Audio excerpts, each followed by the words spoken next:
Maze games were pretty common in the early 80s, thanks to the phenomenon of Pac-Man. At first glance, you might think that Maze Craze for the Atari 2600 was another copycat trying to cash in on Pac-Man fever. But it actually came out 2 years prior to Pac-Man in 1978. The premise is that you're a police officer in a race with another police officer in a maze of city blocks, with the objective to get out.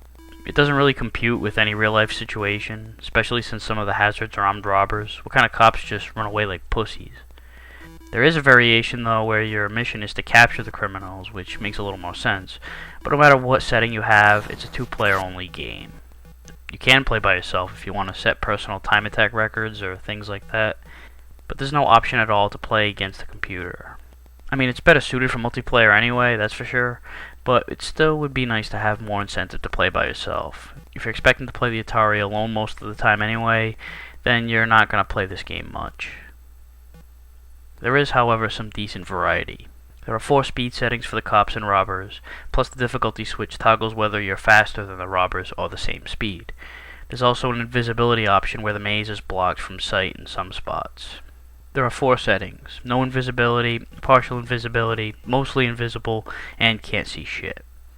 During the invisible modes, you have the option to peek at the obstructed portion momentarily, either automatically every few seconds, or by pressing the fire button manually.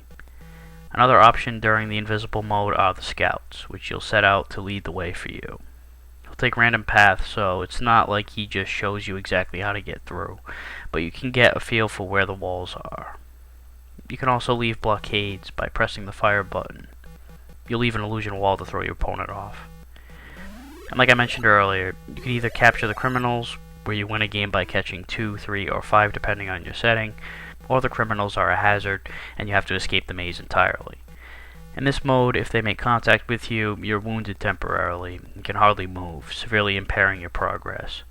Perhaps the most interesting part of the game is the fact that the mazes are generated randomly, so no matter how often you play, you won't know your way around the mazes. Although perhaps if you played it enough, you could possibly catch on to tendencies and patterns of the algorithm. But if you go through that much trouble, then you seriously need to get laid. The graphics are bland, even for the time, but this was only the second year of the console's 15-year run, so nobody was really complaining about graphics at the time. And there's no need to complain about them now anyway. Visuals are very unimportant in this kind of game. The multiple variations provide variety and challenge, while the randomized maze regeneration adds replay value. It may be an overlooked game, but Maze Craze was a maze game before maze games were cool. Crazy, but that's how it goes.